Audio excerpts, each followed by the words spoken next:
शिव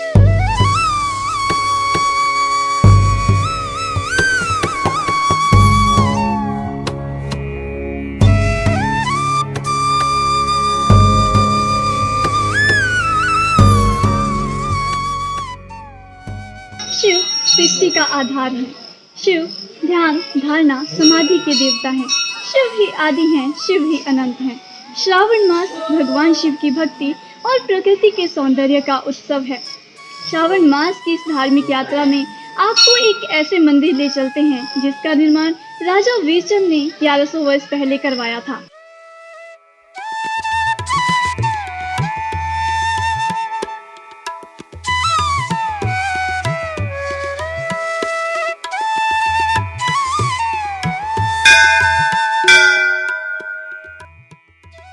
पत्थरों से बना यह खूबसूरत मंदिर साहतलाई से 4 किलोमीटर की दूरी पर कोटधार के पश्चिमी छोर पर स्थित है। इसे शिव बाड़ी भी कहा जाता है। इस मंदिर के बाहर एक बावड़ी है जिसमें मां गंगा विराजमान है। ऋषि विशेषानंद जी ने अपनी तपस्या से मां गंगा का यहाँ आह्वान किया था। श्रद्धालु यहाँ स्नान करने के बाद ही मंदिर में प्रवेश करते हैं। यह पानी स्वयं जितना स्वच्छ और पवित्र है, इसमें स्नान करने वाले श्रद्धालुओं के मन को भी उतना ही पवित्र और निर्मल बना देता है।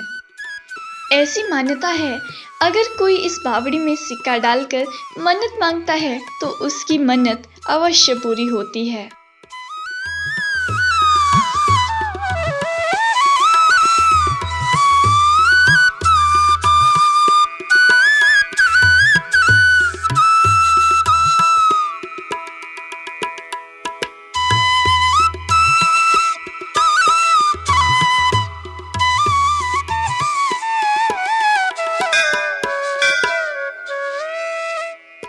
समुद्र मंथन के दौरान भगवान शिव ने समस्त संसार की रक्षा के लिए विष पिया था, जिससे उनके कंठ में जलन उत्पन्न हुई।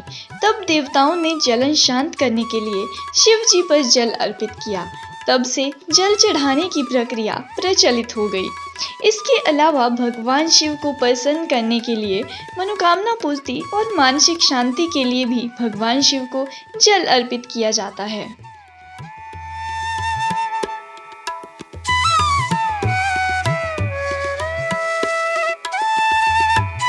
भगवान शिव कहते हैं, उनके बाएं नेत्र में चंद्रमा, दाएं में सूर्य और बीच में अग्नि का वास है। बिलपत्र शिव जी के त्रिनेत्र का रूप है। इसे चढ़ाने से सूर्य, चंद्रमा, अग्नि की पूजा स्वतः हो जाती है। इसके अलावा बेल के पेड़ पर माँ गिरजा, महेश्वरी, पार्वती, गौरी आदि देवियों का भी वास होता है।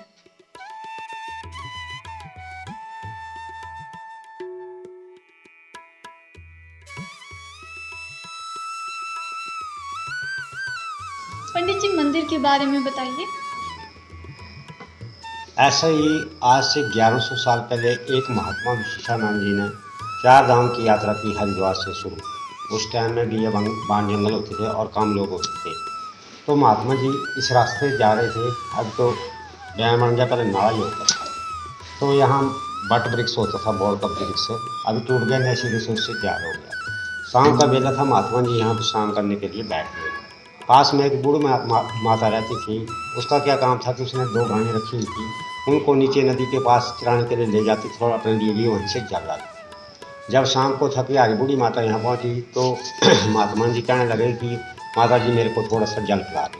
तो महात्मा को इतनी जोर की प्यास लगी कि उसने सारा ही जल पी लिया। बूढ़ी माता कहने लगी, देखो महात्मा जी, आपने तो मेरा सारा जल पी लिया, अब मैं रात को खाना बनाना तो जल से बगैर तो खाना नहीं बनाऊंगा। तो महात्मा जी कहने लगे, देखो इस बूढ़ी माता को पूरा दिन काम करके भूखी प्यास से सोने पड़ेगा। अगर मेरी भक्ति में शक्ति हो तो यहीं बैठ के मैं गंगा माता की तपस्या करूँगा, आगे नहीं जाऊँगा। तो महात्मा को तपस्या करते कई दिन हो गए।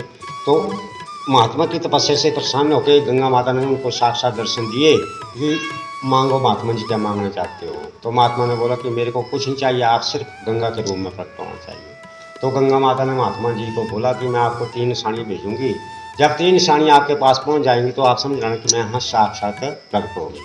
तो वहाँ 3 निशानी क्या थी। पहले जी आया चिमटा, चिमटे बराबर धारा आई। उसके बाद दारा बढ़कर क्रमंडल जो महात्मा के पास क्रमंडल होता है वो क्रमंडल बराबर हो गई। उसके बाद आनी थी तणी छतरी, इतनी गंगा आनी थी। तो छतरी आने से क्या हुआ कि अभी छतरी प्रकट हो रही थी तो इतनी देर को क्या था कि जो बूढ़ी माता की गाय थी, एक का नाम था गंगा, एक का नाम था जमुना। जो गंगा नाम की गाय थी वो छूट के भागने लगी, इधर गंगा माता प्रकट हो रही थी। तो उतनी देर को बूढ़ी माता ने कह दिया कि हौली गंगा रुक जा। तो गंगा माता को इससे टोक लग गई।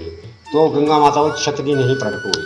छतरी नहीं प्रकट होने से क्या हुआ कि वो 3-4 बौड़ियों में पानी बढ़ गया। जो इतने छतरी पानी आना था वो नहीं आ सका। तो यहाँ से 3-4 बौड़ियाँ हैं जी, एक इसके पास है, एक नीचे है, एक इधर है। जो मेन चीज़ है यही है। उसके बाद जब गंगा माता महात्मा ने बोला कि देखो गंगा माता ने मेरे को तो दर्शन दे दिए, अब मैं भगवान के भोलेनाथ के दर्शनों के लिए चला था। अगर मेरे भाग्य में भगवान के दर्शन होंगे तो मैं ही बैठ के करूँगा। तो भोलेनाथ ने उनको साक्षात दर्शन दिए। तो पिंडी के रूम में है बाबा। 1100 साल पुराना मंदिर है। इस भवन का निर्माण राजा वीरचंद ने करवाया था। जो महात्मा थे उनका नाम था विशेषानंद, जिन्होंने तप किया था। उनकी समाधि जो जलारिया गंगा माता के सामने बनी हुई है। जब बाबा बालकनाथ आए थे सातलाई में तो उनके चरण भी यहाँ पड़े थे। इसकी मान्यता और है इस बाड़ी की, जो गंगा जल है वो गंगा जल के तौर पर इसको माना जाता है।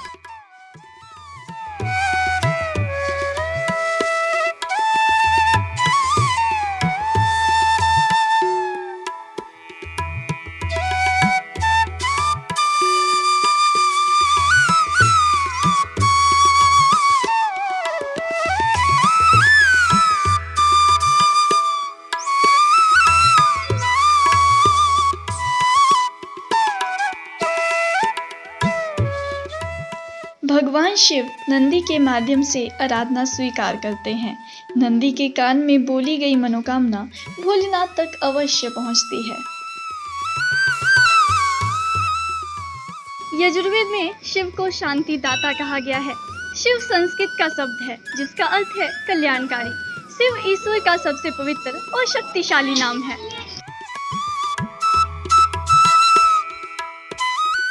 शिव पुराण के अनुसार यदि कोई व्यक्ति इस माह में सोमवार का व्रत रखता है तो उसकी समस्त मनोकामनाएं पूरी होती हैं।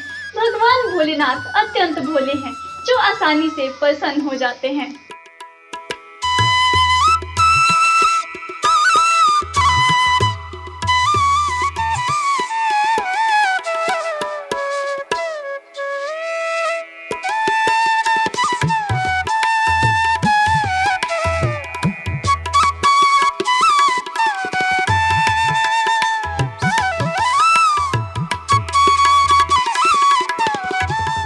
नंदी को भगवान शिव का वाहन माना जाता है। नंदी को नंदीश्वर, शिव भक्त, कैलाश द्वारपाल भी कहा जाता है। नंदी का अर्थ है खुशी देना। एक प्रचलित मान्यता के अनुसार अगर किसी व्यक्ति के शरीर पर मस्से हों और वो सच्ची श्रद्धा से यहाँ नंदीश्वर को नमक और झाड़ू चढ़ाते हैं तो उनकी यह समस्या 1 महीने के अंदर समाप्त हो जाती है।